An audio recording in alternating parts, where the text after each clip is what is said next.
ఒకరుంటే ముద్దు, ఇద్దరుంటే పర్వాలేదు, 3 వద్దని చెప్పేవాడిని. ఇప్పుడు అంటున్నా నేను, 3 కంటే పైనుంటే వాళ్లే నిజమైన దేశభక్తులు, ఈ సమాజాన్ని కాపాడే వ్యక్తులు కూడా అని చెప్పి ఇప్పుడు చెప్తున్నా. అలాంటి వాళ్ళకి గౌరవిద్దాం. Hello all and welcome to the modern teacher. Welcome to simplified by Praneeth. రీసెంట్గా అమరావతిలో first Amaravati summit on world population day జరిగింది. ఎవ్రీ ఇయర్ 11th of Julyని వరల్డ్ పాపులేషన్ డే కింద అబ్జర్వ్ చేసుకుంటాం. అండ్ ఈసారి ఆ పాపులేషన్ డేకి సంబంధించిన ఒక ఇంపార్టెంట్ సమిట్ జరిగింది అమరావతిలో. అండ్ ఈ సమిట్ యొక్క మెయిన్ టార్గెట్ ఏంటంటే, ఈ రీప్లేస్మెంట్ లెవెల్ తగ్గిపోతుంది, ఇండియా యొక్క ఫర్టిలిటీ రేట్ అండ్ ఆంధ్రప్రదేశ్ యొక్క ఫర్టిలిటీ రేట్ రీప్లేస్మెంట్ లెవెల్ కన్నా కిందకి వెళ్ళిపోతుంది అనే ఇష్యూని రేస్ చేయడం. అండ్ నారా చంద్రబాబు నాయుడు గారు ఈ ఇష్యూ మీదే ఆల్మోస్ట్ లైక్ ఒక 2 hours పాటు జనాలతో ఇంటరాక్ట్ అయ్యారు. అండ్ ఆయన వ్యూస్ని, ఎలాంటి పాలసీస్ని తీసుకురాబోతున్నారో ఈ ఈవెంట్లో చెప్పారనమాట. సో ఇవాళ మనం the most important thing, what is this fertility rate, and ఒకవేళ ఈ ఫర్టిలిటీ రేట్ రీప్లేస్మెంట్ లెవెల్ కన్నా కిందకి వెళ్ళిపోతే ఎటువంటి పరిణామాలు వస్తాయి, అలాంటి వాటిలన్నింటినీ తెలుసుకుందాం. But before that, if you're new to the channel and if you haven't subscribe, please do subscribe. Population is not a burden, it's our greatest asset. ఈ సమ్మిట్లో నారా చంద్రబాబు నాయుడు గారు చెప్పారు. కొన్ని ఇయర్స్ బ్యాక్ వరకు ఈయనే 1 child సరిపోతారు, 2 children ఈజ్ బర్డెన్ అని చెప్పిన person. Now he's saying that not 1 child, not 2 child, we need 3 children. ఒకళ్ళిద్దరు సరిపోరు, we don't need 1 child, we don't need 2 children, we need 3 members. So ముగ్గురు ఉంటేనే వాళ్ళు దేశభక్తులు అని చెప్తున్నారు అనమాట. So what change his view? ఎందుకైనా వ్యూ చేంజ్ అయింది?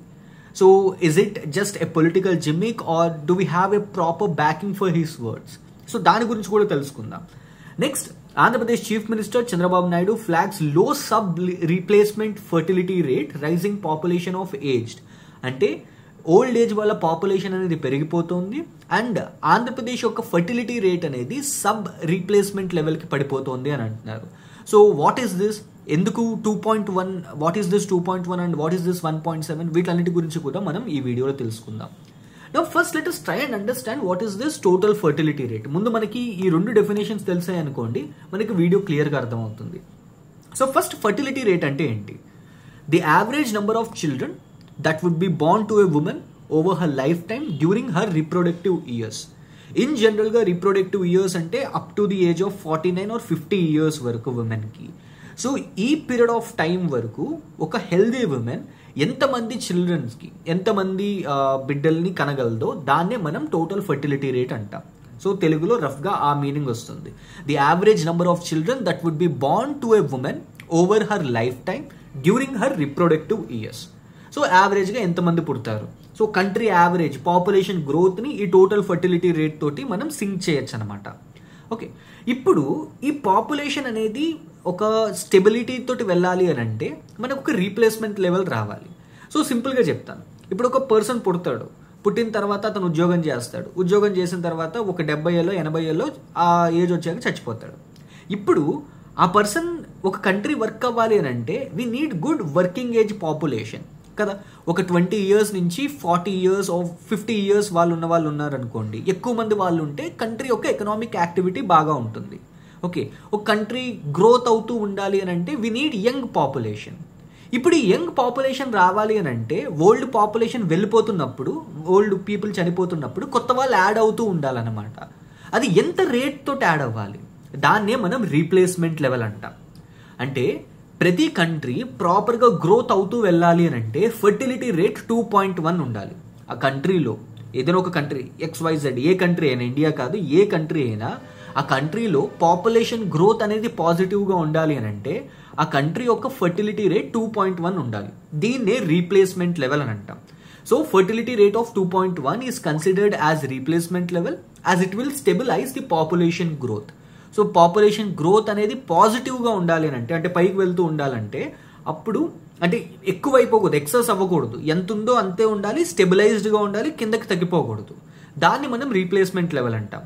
అంటే ఒక ఉమెన్ ఆవిడ లైఫ్ టైంలో అట్లీస్ట్ 2 members యావరేజ్గా 2 పిల్లల్ని కనాలన్నమాట. దాన్ని మనం రీప్లేస్మెంట్ లెవెల్ అని అంటాం. ఓకే, సో ఇది total fertility rate and replacement level. So ఈ 2 డెఫినేషన్స్ మనకు వచ్చాయి. ఇప్పుడు దీంతో మనం ఈ ఎంటైర్ కాన్సెప్ట్ని అర్థం చేసుకోవడానికి ట్రై చేద్దాం. సో ఫస్ట్ థింగ్ ఏంటంటే ఇండియా యొక్క ఫర్టిలిటీ రేట్ గురించి తెలుసుకుందాం. So we have 2 important reports. నా దగ్గర 2 ఇంపార్టెంట్ రిపోర్ట్స్కి సంబంధించిన స్టాట్స్ ఉన్నాయి ఫర్టిలిటీ రేట్కి సంబంధించి. అండ్ ఈ రెండు ఏం చెప్తున్నాయో చూద్దాం. ఒకటి ఇండియాకి సంబంధించింది. We have national family health survey 5. So 2021-22 డేటాని అనలైజ్ చేసిన national family health survey 5. And ఈ రిపోర్ట్ ప్రకారం NFHS 5 ప్రకారం ఇండియా యొక్క ఫర్టిలిటీ రేట్ 2.0. రీప్లేస్మెంట్ లెవెల్ అంతా 2.1. అంటే ఒక కంట్రీ యొక్క పాపులేషన్ గ్రోత్ పాజిటివ్గా అంటే స్టెబిలైజ్డ్ వేలో ఉండాలి, డిక్లైన్ అవ్వకుండా ఉండాలి అని అంటే ఆ కంట్రీకి 2.1 ఉండాలి టోటల్ ఫర్టిలిటీ రేట్. కానీ ఇండియా యొక్క ఫర్టిలిటీ రేట్ ఎంత? NFHS 5 ప్రకారం 2.0. ఓకే, సో 0.1 తక్కువ ఉంది. Next, United nations population fund 2025 స్టార్టింగ్లో స్టేట్ ఆఫ్ వరల్డ్ పాపులేషన్ అనే రిపోర్ట్ని రిలీజ్ చేసింది. United nations population fund which is a wing of united nations. So united నేషన్స్కి సంబంధించిన ఆర్గనైజేషన్ ఇది. సో వాళ్ళు ఒక రిపోర్ట్ రిలీజ్ చేశారనమాట, state of world population report అని. ఆ రిపోర్ట్ ప్రకారం కూడా ఇండియా యొక్క ఫర్టిలిటీ రేట్ 1.9. అంటే NFHS దీనికి ఒక స్లైట్ డిఫరెన్స్ ఉంది. సో ఎందుకంటే వీళ్ళు తక్కువ శాంపుల్ని తీసుకుని చేస్తారు, వీళ్ళు ఎక్కువ శాంపుల్ని తీసుకుని చేస్తారు. సో దానివల్ల మనకి స్లైట్ వేరియేషన్ కనిపిస్తుంది. కానీ ఈ 2 రిపోర్ట్స్ చెప్తోంది ఏంటంటే, ఈ 2 రిపోర్ట్లు కూడా ఇండియా యొక్క ఫర్టిలిటీ రేట్ అనేది రీప్లేస్మెంట్ లెవెల్ కన్నా తక్కువ ఉంది అని చెప్తోంది. అంటే ఓవరాల్గా కంట్రీ వైడ్గా తీసుకున్నప్పుడు, నేషన్ వైడ్గా తీసుకున్నప్పుడు ఇండియా యొక్క fertility rate, the total fertility rate of India is dipping. It is dipping below the replacement level. అంటే 2.1 కన్నా తక్కువ ఉంది. ఇప్పుడు 2.1 కన్నా తక్కువ ఉందనుకోండి, ఇంపాక్ట్ ఎలా ఉంటుంది? So what will happen if this total fertility rate dips below this replacement level? Replacement level కన్నా తక్కువగా పడిపోతే ఏంటి? సో ఎలాగో పాపులేషన్ తగ్గుతోంది, మన కంట్రీ పాపులేషన్ ఆల్మోస్ట్ 143-144 crore వస్తుంది. సో అంతమంది పాపులేషన్ ఉన్నప్పుడు ఈ టోటల్ ఫర్టిలిటీ రేట్ అనేది తగ్గిపోతే ప్రాబ్లం ఏముంది అని చెప్పని అనుకోవచ్చు మీరు. కానీ దీంతో ఒక బిగ్గెస్ట్ ఇష్యూ ఉంది. ఇప్పుడు ఈ కండిషన్లో ఈ ఫర్టిలిటీ రేట్ అనేది తగ్గిపోయింది అనుకోండి, we will have a severe labour shortage. ఎలాగా?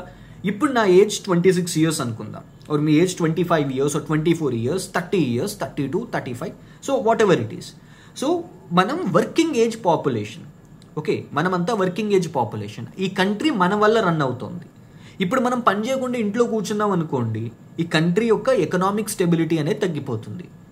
Now let us think that ఇవాళ నుంచి ఏ ఒక్క మగబిడ్డ కానీ ఆడబిడ్డ కానీ పుట్టట్లేదు. సో పాపులేషన్ అనేది కంప్లీట్గా స్టాప్ అయిపోయిందని అనుకుందాం.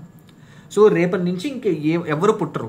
సో ఈ 140 crore అనేది ఇండియా యొక్క population. So no what will happen? For the next 10 years మనకు అంత ఎక్కువ ఇంపాక్ట్ కనిపించకపోవచ్చు. But this 25 years person will become 35. Later on he will become 45, 55, 65. అంటే ఏంటి? ఒక 30-40 years తర్వాత మనకి కొత్త పాపులేషన్ ఉండదు, కొత్త వర్కింగ్ ఏజ్ పాపులేషన్ ఉండదు. దానివల్ల సివియర్ లేబర్ షార్టేజ్ క్రియేట్ అవుతుంది. వర్క్ చేయడానికి జనాలు ఉండరు, ఉన్న జనాలందరూ ముసలి వాళ్ళు అయిపోతారు. సో ఓల్డ్ ఏజ్ పీపుల్ పెరుగుతారు, young age people and working age population అనేది తగ్గిపోతుంది. సో దీనివల్ల సివియర్ లేబర్ షార్టేజ్ అనేది వస్తుంది. And at the same time ఒకవేళ లేబర్ షార్టేజ్ వచ్చిందనుకోండి, అంటే పనిచేసే వాళ్ళు తక్కువ ఉన్నారనుకోండి, we can sense that through economic slow down. ఆ కంట్రీ యొక్క ఎకానమీ మీద ఒక నెగిటివ్ ఇంపాక్ట్ క్రియేట్ అవుతుంది, ఎకనామిక్ స్లో డౌన్ ఉంటుంది. This can be observed with China, Japan, south Korea, Russia. ఈ కంట్రీస్ అన్నీ కూడా సేమ్ కైండ్ ఆఫ్ ప్యాటర్న్ని వీళ్ళు అబ్జర్వ్ చేస్తున్నారు. లేబర్ షార్టేజ్ వచ్చింది, పాపులేషన్ తగ్గిపోయింది, total fertility rate replacement level కన్నా కిందకి వెళ్ళిపోయింది, లేబర్ షార్టేజ్ వచ్చింది, ఓల్డ్ ఏజ్ పాపులేషన్ పెరిగింది, ఎకనామిక్ స్లో డౌన్ స్టార్ట్ అయింది.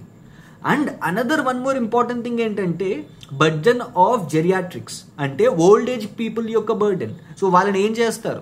60 years, 70 years దాటిన వాళ్ళే మీ కంట్రీలో more than 20% and 30% of the population అయితే అప్పుడు వాళ్ళని ఏం చేసుకుంటారు మీరు?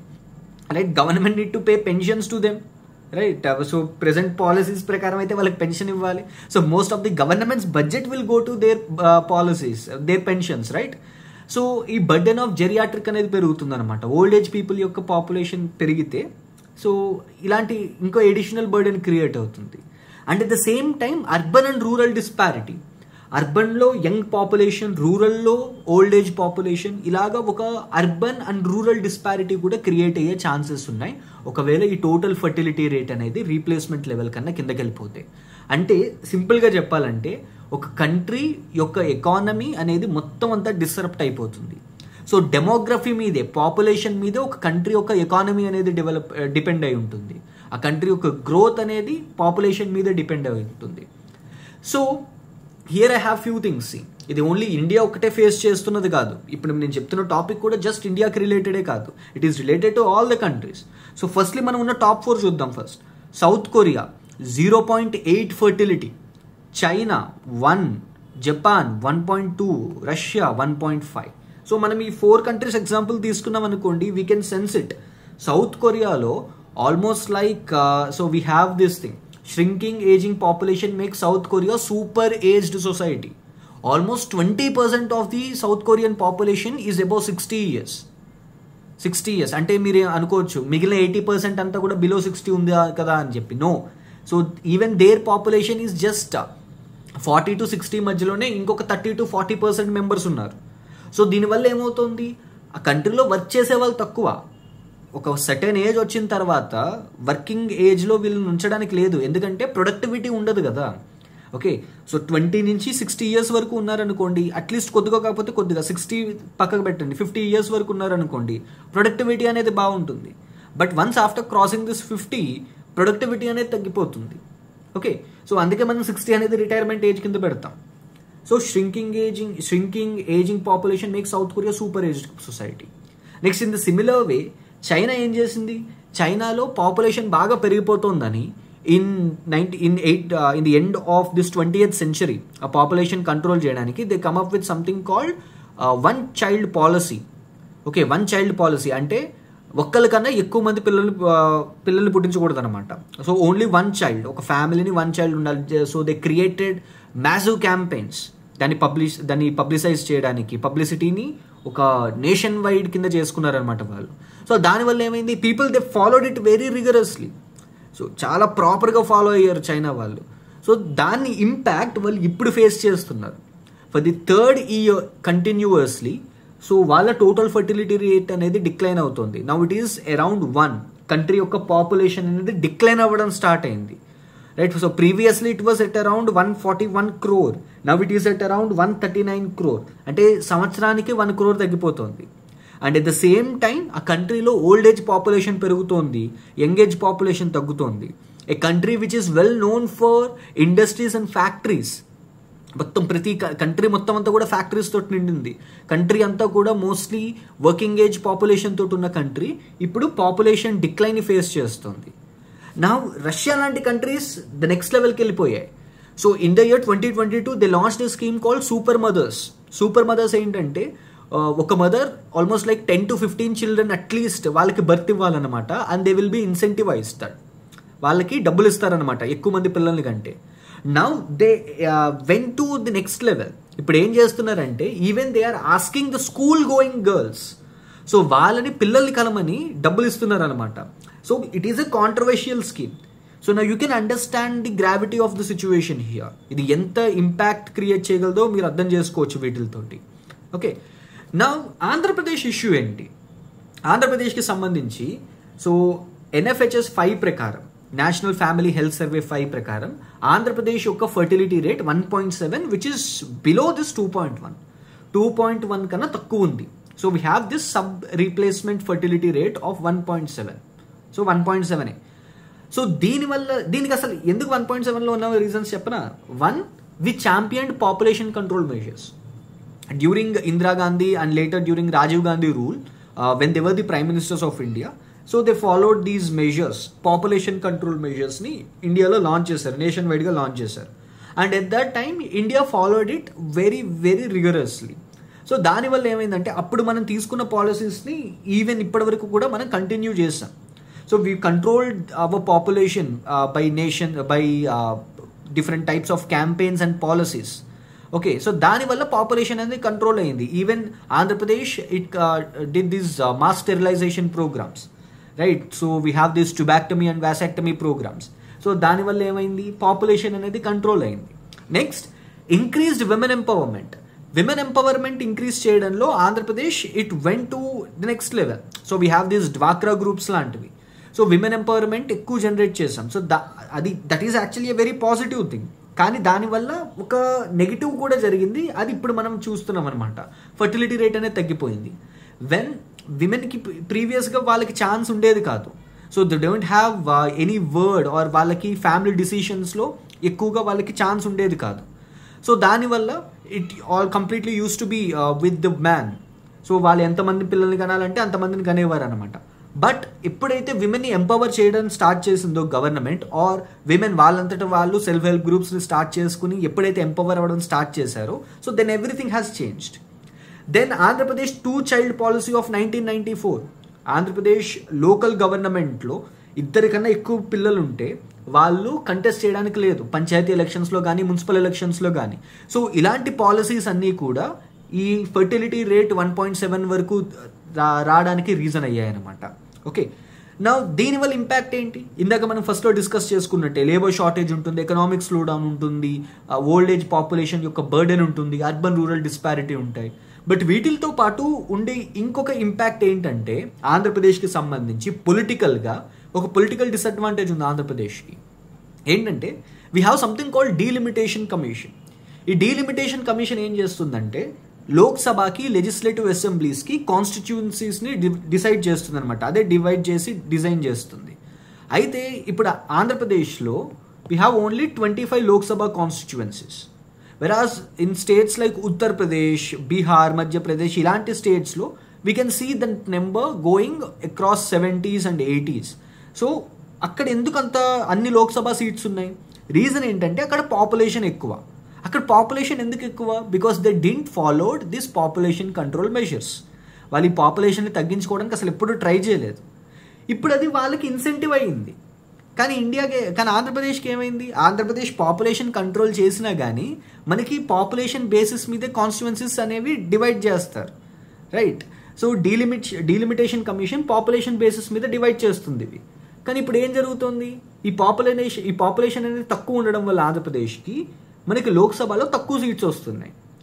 Now this is also one other reason why Chandrababu Naidu garu said that మనకి 1-2 సరిపోరు, ఈసారి నుంచి మనకి 3 కావాలి. So that Andhra Pradesh can have good stakes in Lok Sabha, and at the same time it will improve Andhra Pradesh economy and at the same time India's economy as well. ఇది ఈ total fertility rate and replacement లెవెల్కి సంబంధించి మీరు తెలుసుకోవాల్సింది.